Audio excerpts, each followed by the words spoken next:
আসসালামু আলাইকুম প্রিয় দর্শক, আপনারা আমার হাতে এই মুহূর্তে একটি আইটেল ফোন দেখতে পাচ্ছেন। ফোনটির সমস্যা হলো কোনো প্রকার চার্জিং কানেকশন ছাড়াই ফোনটি চার্জ শো করে। এখন আমি এই সমস্যাটিকে ঠিক করব। এই জন্য প্রথমে ফোনটিকে খুলে নিতে হবে। আমি প্রথমে ফোনের স্ক্রুগুলো খুলে নিলাম।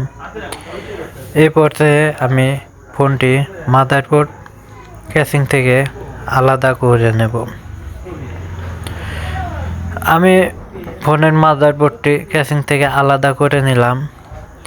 এই মুহূর্তে আমি চার্জিং পোর্টের এই জায়গায় ভালোভাবে থিনার দিয়ে ওয়াশ করে নেব।